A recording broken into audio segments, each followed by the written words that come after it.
भारत ने आतंकियों को माकूल जवाब दे दिया है। आतंक के पनाहगारों के घर में घुसकर सटीक सबक सिखाया है।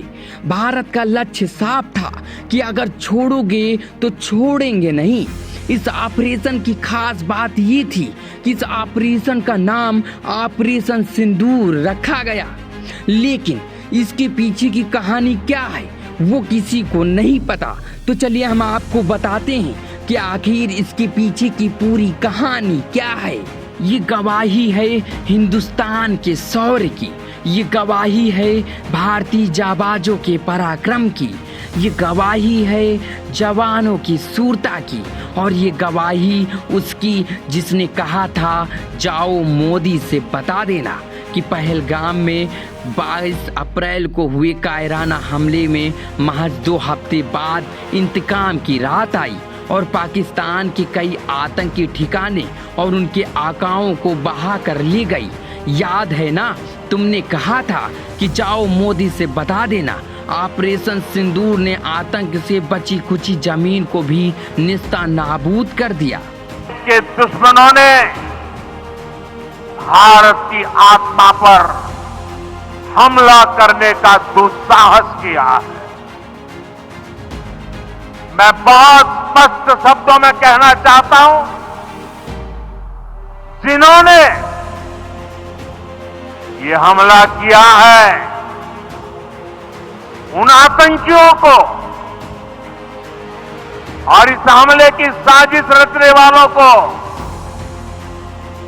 उनकी कल्पना से भी बड़ी सजा मिलेगी। सजा मिलकर के रहेगी। अब आतंकियों की बची खुची जमीन को भी मिट्टी में मिलाने का समय आ गया है। भारत ने पाक में उन ठिकानों को तबाह किया जहां से आतंक को सरफरस्ती दी जाती थी। हमले का मतलब यही था कि निशाना उन्हीं को बनाना है जहां इस भारत के खिलाफ जहर की खेती होती थी। मरकज तैयबा मुरीद के इंटरनेशनल बॉर्डर से 18 से 25 किलोमीटर दूर 2008 मुंबई हमले में आतंकियों ने यहीं से ट्रेनिंग ली थी।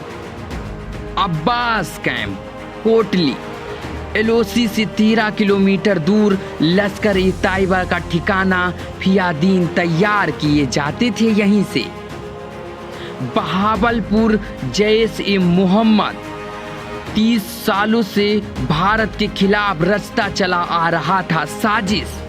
पाक हमले के बाद सामने आए शहबाज शरीफ पाक संसद में गिड़गिड़ाते नजर आए हैं और एक बार फिर से पाक के प्रधानमंत्री ने लोगों के सामने झूठ परोसा है। भारतीय वीरों ने जाबाजी के साथ ऑपरेशन सिंदूर को अंजाम दिया, उससे पाकिस्तान के होश फाकता नजर आए हैं। इसीलिए पाकिस्तानी अनाप शनाप बकते हुए नजर आ रहे हैं। पाक ने यह भी कहा कि भारत ने सिविलियन को निशाना बनाया, लेकिन ये तस्वीर खुद विदेश मंत्रालय की प्रेस ब्रीफिंग में कर्नल सोफिया कुरैशी ने साफ कर दी कि निशाना सिर्फ आतंकी ठिकानों को बनाया गया। भारत ने पाकिस्तान को उसी के स्टाइल में मारा है, बस अंतर ये था कि उसने पीठ पीछे वार किया, लेकिन हमने घर में घुसकर वार किया है। प्रधानमंत्री, गृह मंत्री और रक्षा मंत्री ने, इन तीनों ने आतंक के पनाहगारों को निपटाने के लिए दिन रात करके ऑपरेशन सिंदूर चलाया और पाक के आकाओं को 6 की दरमियानी रात को उनकी नानी याद दिला दी। Desk report 12 PM।